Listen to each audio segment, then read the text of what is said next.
kami, Panginoon,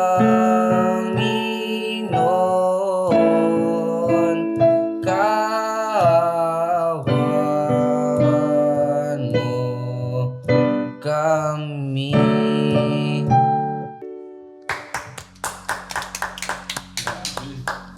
Tumutulong ang luha ng mama mo. Anong masasabi niyo, Nay? Masaya na. Masaya lang ako. Meron siyang pangarap. Tapos nandun lang sa ano, kaya kahapon tumutulong luha ako eh.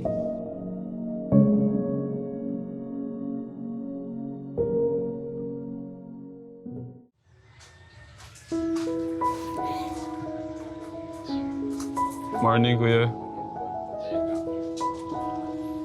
Lagyan kita ng ano, lagyan kitang mic. May ano ka daw. May gusto kang sabihin o ano?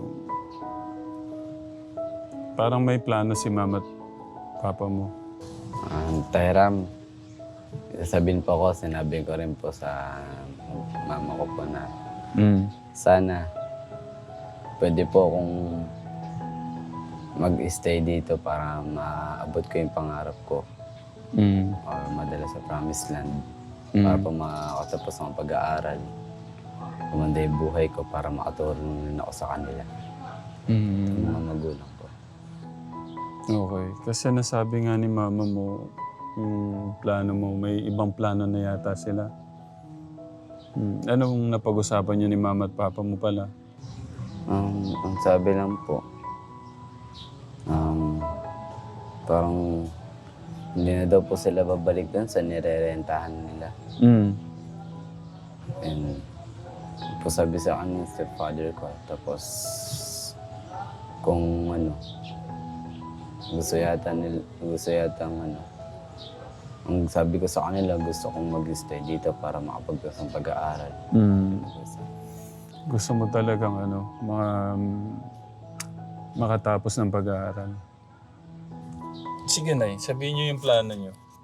Kasi walang vlog kanina eh. Sinabi niya na parang napag-usapan po niyo nung asawa niya, Nay, na Pinag-usapan namin ni Papa mo na uwi muna kami. Uwi na kami dun sa Bisaya. Ngayon, di ba nga meron tayong pinag-usapan na sabi mo nga dito ka mag-i-stay kasi gusto mo makapagtapos ng pag-aaral. Okay naman ako dun kasi mayroon kang pangarap. Kat yun matupad mo lang. para ako maiyak kay nanay. Hindi kasi siyempre po, para sa anak ko gagawin ko po. No, umayos. Bakit, Nay? Kasi Kasi may nga, usapan kayo ni tatay noon na kaya hindi kayo makauwi sa probinsya. kasi nga Inaaya po, po kayo ni tatay na umuwi ng probinsya pero hindi nyo magawa dahil kay Rain po. Kasi sa po kanya. nasa bayan po nun po siya, di ba? Kaya hindi po ako pumayag. Ngayon po kasi kung dito naman po ayos ang buhay niya, makapag-aral siya, at yung pangarap niya matupad, okay lang po sa akin. Paano po yun ang tagal na panahon na gusto nyo makasama tapos yung plano nyo na gustong umuwi hindi nyo siya kasama? Okay naman po sa akin yun kasi alam ko naman po dito panatag siya, okay po siya na hindi po siya, alam ko naman po na sa inyo po hindi siya kung saan po gaganda yung buhay ng anak ko at may yung pangarap niya matupad. Proud po ko doon. Para sa mga anak ko lang po.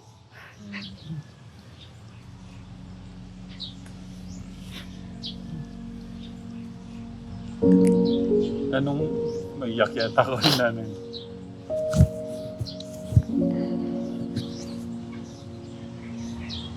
Anong tutuloy yung luha ko din?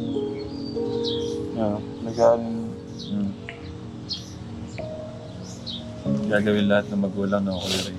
Opo. Hindi, naalala ko din yung ano ni Kuya Rin. Yung nagtutugtog ka ng piano, Opo. yung sipon at luha ko nagsama. Opo. Kasi nga, naalala ko yung nandun ka natutulog sa labas. sa lansangan. Tapos may mga pangarap ka pala. Tapos, ang galing mo na kahit papaano may alam ka na sa piano. Tapos gitara.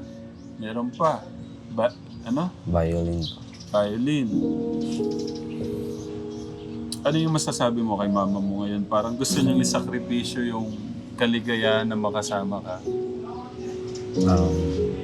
Ma, salamat sa lahat ng paggabay po sa akin. Kayong mag-alala. Kasi lagi kong isasama kayo sa dasal. Mahal na mahal ko kayo, ma. Sana matapos ko yung mga pangarap ko po, ma, na sana pagdating ng panahon, may angat ko yung buhay natin. Mahal na mahal kita, ma.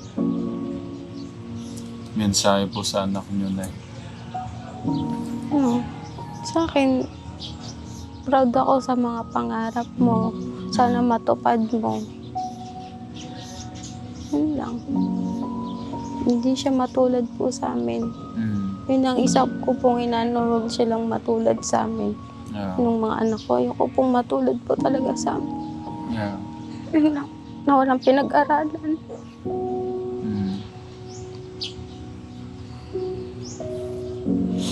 Ba't gano'n na lang kalakas yung loob niyo, Nay, na iwan sa akin si Rain? Kasi nga po, hindi na po ako mangangamba kasi alam ko naman po na okay naman. Nakita ko naman po sa mga vlog nyo na mayroon kayong kahit tiwala naman po akong iwan sa inyo. Yeah. Thank you, Nay, sa tiwala. Thank you dun sa sakripisyo. Lahat po gagawin ko para sa anak ko, para lang makapag-aral. Yun lang. Thank you dun sa gusto niyong ibigay yung kaligayahan po ng anak niyo. Hindi ka ba malulungkot doon, Kuya Rain? Kasi, kung matutuloy yung pag-uwi ng mama at papa mo, ng mga kapatid mo, anong nararamdaman mo doon nung napag-usapan niyo na yun? Pero rin po malulungkot dahil mahiwalay ako sa kanila. Tagal ko sila hindi makikita. Pero ramdam ko na lagi silang nasa tabi ko. Lagi ko silang naiisip pag nawala sila. Yeah. Kuya Rain, kung matutuloy man yon at matutuloy yung mga plano natin, papasok ka ba kahit kumakain ka lang, walang baon? Opo. Para makapagtapos lang na pag-aaral. Kung ano, wala kang baon, wala akong maibigay na baon sa'yo, pero may pagkain tayo dyan. Okay lang po. Parang ang mahalaga na kapag-aaral ng maayos. Paano kumari, kakain, merienda, yung mga kaibigan mo, may pagkain, ikaw wala kang pambili? Okay lang po. Hanggang may time, pwede makapag-review. So yung pagmimerienda ng mga kasama mo, magre-review ka na lang, magbabasa ka na lang? Opo. Okay. Nay, pwedeng kasi walang camera kanina nung nag-uusap kami ni mama mo. Na open niya nga sa akin yung plano. Ba't nagbago yung plano? Ano po, about niya po doon Yung sa pag-uwi namin. Kasi ang plano natin, sabi ko nga sa inyo, pinag-iisipan ko ano yung magandang plano, paano natin sisimulan sa Promised Land yung buhay po niyo, ng pamilya. Kasi po, ng sawa ko po na doon na nga lang po. Dahil yung kapatid po niya gusto na siyang pauwiin. Kailan po? Nag-uusap po sila kahapon. Yun yung po yung kausap niya kahapon. Tayo, dito po kayo tayo. Tabi po muna tayo. May sinasabi po siya. Na gusto po siyang pauwi ng kapatid niya kasi nga po na yung bahay po niya, wala na pong nakatira. Ba't saan po yung mga nakatira doon? Yung nga pong nanay niya wala na po. Sorry po. Paano po ba? Matay na po yung nanay niya. Sorry tayo. Kailan po? Na po noong December 28. Na rin po. Wala na daw po nakatira. Po yung kuya niya na umuwi na lang kayo dito. Doon kasi daw po, hindi na kami mangangamba kung kung may trabaho lang naman daw po siya, hindi naman daw po kami yun. So, kagabi lang po yan. Opo. Tumawag po kasi yung kuya niya kahapon. Ngayon, tinanong nga niya. Tapos, di pa kayo uwi dito? Kasi wala nang nakatira dun sa tinitira. Dun sa bahay. Balita yun na. Wait lang. Sama ko si tatay. Sige tayo, dyan na po kayo. Tabi na po tayo. Igaganito ko na lang po para kita po kayo. Sige tayo, sabihin niyo sa akin yung plano niyo. Gusto na ako umuwi sa Bisaya. Kasi patay ng nanay ko. Kapatid ko lang isa andun. Tumawag sa gabi. Nagtanong sa amin kung di ba na kayo uwi dito kasi wala nang nakatira din sa bahay. Yun ang gusto kong makauwi na lang. Kasi may tirahan na kami doon sa sarili. Yeah. Sorry tayo sa... Naalala ko nung nag-uusap tayo nun, nung nakita ko kayo nung unang pagkikita ko kay mama mo sa stepfather mo, kuya. Ang plano nun, nung nakausap ko sila, si stepfather mo gusto niya umuwi. Pero ang mama mo ayaw niyang umalis, pagpunta ng probinsya, sumama kay stepfather mo kasi nga nandito ka. Ngayon nabuo na yung decision niyo. Kung mag-i-stay siya dito, uuwi na po kayo ng Probinsya. Kasi wala namang problema sa tirahan doon. Sarili namin doon Hindi na kami maalis-alis doon. Ang sa amin lang, pamasahe doon. Pag simula doon, dating namin, yun lang sa amin. Saan natin kukunin yan tayo? Kung mayroong tumulong, maraming salamat kung sakali. Magkano po pamasahe doon tayo? Gusto ko malaman. 2.5 yung isa 2.5. Anong probinsya nga yan, tay? Leyte. Leyte, 2.5 isa. Tapos yung dalawang maliit, iiwan niya na ho sa amin. Hindi Doon na lang kasama namin po namin. itutuloy yung pag-aaral nila. Ang sa akin kasi, Nay, ayaw ko yung desisyon ko yung mga una dito. Gusto ko yung taong tinutulungan ko. Kung makakabuti, okay, go tayo doon. Pero sa tingin ko, doon sa pagtawag po ng kapatid nyo, siguro isang doon, namimiss ko kayo.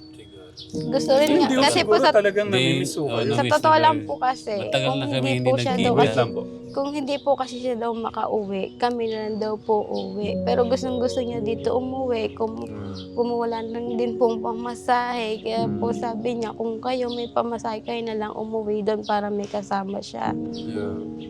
Gano'n ko kalaki yung bahay nyo? Hindi man kalaki yan. Yung mga ganyan. Second floor po siya. Hindi naman. Third floor. Parang Pero kubo lang- lang, Pinapatawa ko lang parang sila. kubo lang po gano'n. Ayan, siya.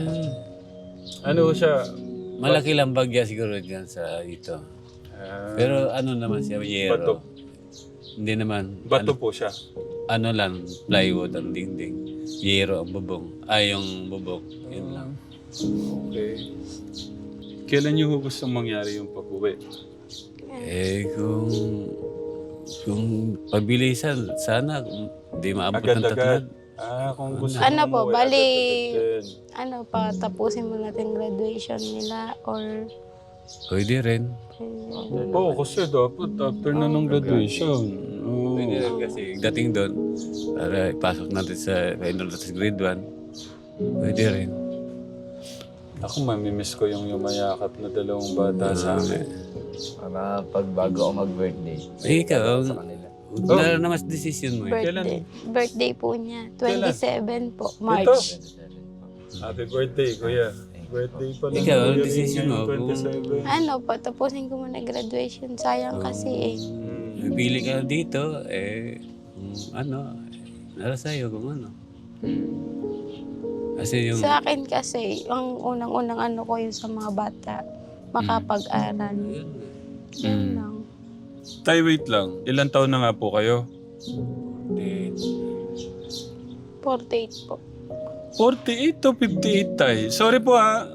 48 Ano po na. talaga? 48 po. Nano po siya, August 26, 1977. Anong ginawa niyo na? Ba't parang tumanda bigla Hindi. yung Sa Ano asawa? kasi ko sa dati? stress po kasi Stress yung... minsan. Tapos yung trabaho ko dati, mga bigat rin. Kuya lang mo dapat pala talaga tawag ko sa inyo. Ah. Siguro, Na-stress niyo siya. Hindi po, stress po talaga. Kasi siya Sa lagi, problema. lagi niya po kasi iniisip yung Iniisip ko unang-una yung po yung ano pagkain. namin. Mm-mm. Kain, Minsan kalagayan po. namin. Yan lang iniisip ko lang. Kaya Katekram wag ko kayo masyadong mag-iisip ng problema. Iyan niyo lang lahat kay God. Anong tawag dito? Isuko niyo lahat sa ating Diyos yung problema natin, yung mga iniisip natin para maiwasan yung stress. Kasi wala naman talagang ibang magbibigay ng kalakasan natin, lakas na loob, magandang pag-iisip. Pag wala talaga si God, magulo yung magiging buhay natin. So graduation kasi nung 2 bulinggit natin sa March 31. Pero kayo, Tay, miss nyo na rin yung mga kapatid nyo, no? Oo, natagal na kami hindi nagkita-kita. Ilang taon na ho kayo, Tay, sa... Ay, dito matagal na ko. Masiguro mayroong 48 siguro. Pero Ha? Ano po siya? 22 edad niya nung napunta po punta siya ko dito. dito. Oh, Di, 48 na po kayo ngayon. Oo. Ilang taon ho kayo nung napunta ho dito sa probinsya? 22 po lang ako. 22. Ba't ho kayo nga napunta rito, Tay? Napasok sa trabaho. Trabaho. Naihin siya. Yung tinadro namin at wala na, sinirado na. Yun, saan na kami naghanap ng mga pasukan. Yeah. Hanggang nakarating ko din sa Bulacan. Hmm. Tapos nakilala niyo yung unang asawa niyo. Oo. Tapos, nasaan ho pala yun, yung unang asawa niyo? Andyan lang sa Nibisi. Nakikita po ho kayo? Oo, pero sport na lang. Kasi may asawa na rin siya. May asawa na rin. Pero siya na una nag-asawa sa akin. Bago ako nag-asawa. Hindi ho kayo yung yung parang sakit ng ulo sa kanya. Ay, hindi naman. Okay. Tapos, kung yun magiging pasya mo, Kuya Rain, madaming rules. Kasi yun yung doon ka mapapabuti. Doon sa mga rules na yun. Kung susunod ka sa amin bilang pangalawang ama mo, susunod ka sa mga rules. Kung gusto mong mapabuti yung buhay mo. Okay, so hintayin natin yung Tay. Hintayin natin yung graduation. Gaano po kasaya sa inyo na makauwi po kayo ng probinsya niyo? Masayang masaya dun. Lalo nang malapit lang sa dagat. Minsan naliligo. Yan sa dagat. Yan, doon na masaya. Parang gusto niyong ilublob si Ate Nika sa tubigan. Malapit lang sa dagat namin. Katabi lang. Kung gusto maligo sa dagat, pwede din maligo sa dagat. Yan. So, yun. Ang plano, Katekram. Mas sumasaya yung mas sumasaya yung mga plano, Tay.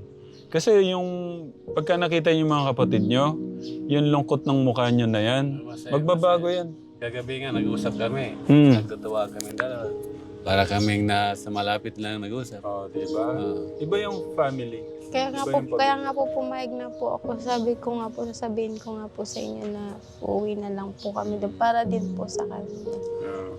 Ay, sa anak niya, kung gusto niya magtapos mag-aaral, pwede siya maiwan dito para marating niyang pangarap niya. Hindi ho ba kayo masasaktan yun, maiwalay sa inyo? Hindi naman, parang sa Hindi amin naman, naman po kasi sa akin po. para po sa akin. kabutihan niya, magtapos siya, matupad niyang pangarap niya. Maganda yun ang plano niya. Yeah. Kung gusto niyang mapasyal sa amin, andun na kami sa probinsya, pwede naman siyang dalaw sa amin doon. Kahit mga ilang araw doon, pwede naman siya bumalik dito. Kaso, layo tayo. Medyo malayo lang talaga kasi 3 araw bago ka makarating doon. Pagka po airplane, Mabilis lang. Isang araw, 2 oras lang, isang araw. Doon. yung palang sinasabi niyong 2.5, barko po yun. Tapos ilang araw po yung papunta doon. 3 araw bago ka makarating. Paano yung sasakyan mo pala, yung motor? Kasi hindi yan Ano po, iiwanan ko po dun sa anak niya po ang panganay. ipapamanan nyo na. Bibigay po para Para may magamit siya, wala naman siyang gamit. Hmm. Para kung mayroon siya pupuntahan, hindi na siya mamasaheros. Mayroon siya magamit na sakyan. Tutusin ka, Tekram, kung lang, pero isip ko, sorry tayo, huwag kayong magalit. Isip ko nasa na siya. parang 50 na po siya. Sa ano nga Sa po, sa stress o stress. ano. Tay, bawasan yung stress. Hindi makakabuti yan sa inyo. Nung nakaraan nga po, sumakit po yung batok niya sa stress po eh. Naawa din po ako sa kanya minsan. Wala lang po akong magawa. Ah.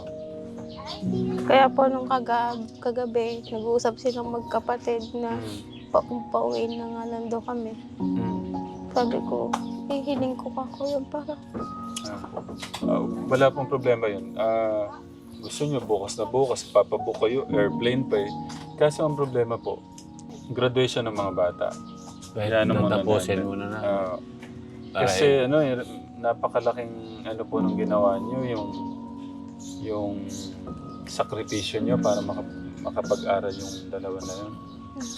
Kaya natutuwa naman ako sa dalawang sinanay at tatay. Kasi nga, ano naman, yung love nila sa mga anak nila nando naman talaga. Ano lang dahil sa hirap lang talaga. Natutuwa din ako kay Rain. Titiisin mo yung ano, Kuya Rain, yung lungkot na hindi mo kasama mo yung pamilya mo para sa mga pangarap mo, no? Lagi kang po silang maiisip isama sa pagdadasal. Magtutulog ako, magkadasal ako, kasama ko sila. Lagi ko silang parang sa tingin ko lagi ko sila nasa tabi kahit malayo sila. Alam kong nandyan sila para sa akin. Sige ganito, Kuya Rain, bukas malalaman mo lahat ng mga plano ko. Pagka may kakausapin kami ni nanay. Yun sa isa pa para mawala na yung bagabag sa ano niya. Kasi feeling ni mama mo at feeling nung nandun yung inupahan natin ng bahay, para magkaroon lang ng kalinawan. Na, Kuya Rain, Nay, para mas malinaw po, mawawala yung mga... Kasi, nung gusto niyo sabihin kagabi, parang balisa kayo eh. So, ayusin mo natin bukas. Kumain na pala kayo? Tanghalian? Tapos na. Gusto na yun. Almusal. Basta na ba yun? Umangal po. Umangal po. Sige, kuha tayong pagkain dito tayo kumain. Mag-banding tayo dito. Hindi, kahit mamaya na. Medyo maaga pa man yan. Hindi, nung oras? 11:30 na. Para magano tayo habang meron tayong pagka nandun ho kayo kung matutuloy po kayo sa probinsya, mapapanood nyo kumakain tayo. Salamat po. Ba't wala kang ulam naman? Isda lang talaga. Ganyan po yan pag kumain. Ako, banding to banding oh. Thank you po sa aming kakanin, aming ama. Amen. Ito gusto ko puro tsaka okra.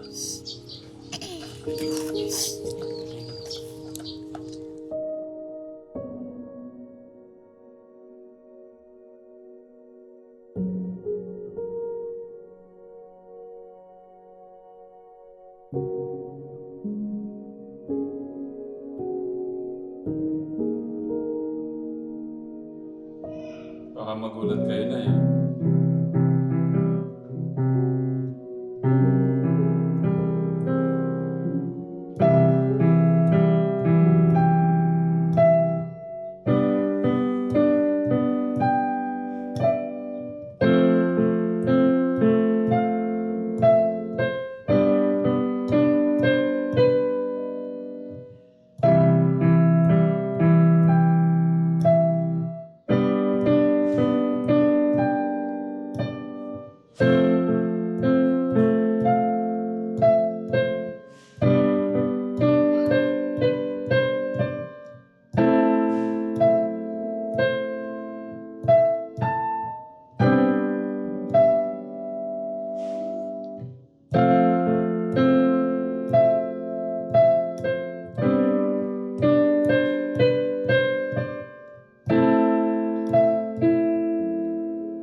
naman ang ano mo, kuya. Yung kanta mo. Pakinggan niyo po yan. Yan. Huwag ko kayo iiyak. Kayak po, ma. Mm.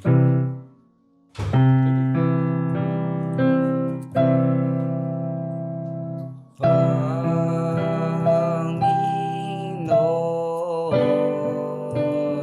kawan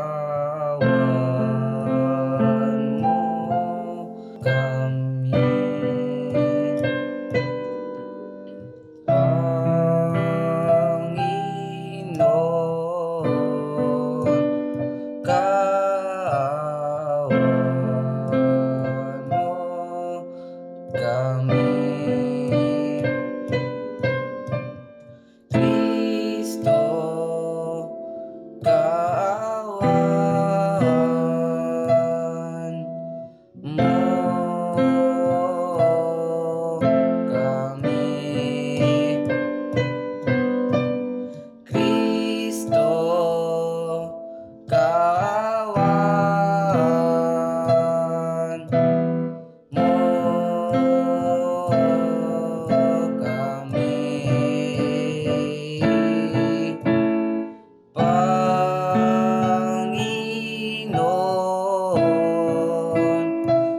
kawan mo kami. Panginoon, kawan mo kami.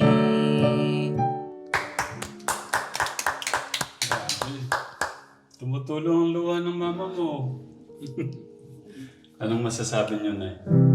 Masaya na. Masaya lang ako. Meron siyang pangarap. Tapos nandun lang sa ano, kaya kahapon tumutulong luha ako eh. Okay. Sige, abang magpa-practice mo muna siya, pwede yun ako kayo maiglip. Mga kids, para maiglip kayo. Ikaw naman, hinaan mo na lang para makapag-practice ka. Dapat maghapon, alam mo na yun ha. Kahit hindi mo sabi. Ayan, para delete lang.